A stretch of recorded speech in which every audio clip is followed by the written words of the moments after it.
पाइन्छ कि पाइन्न अरूको घर हामी चारजनाको बस्नु त 4 जनाको सिट हुने रहेछ होइन 6 जना 8 जनाको हुन्छ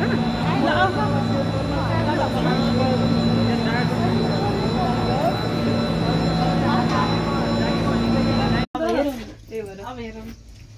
अहिले कतिको डर म चाहिँ हेरे हैन भित्र हेर्न हैन आरामले बस्नु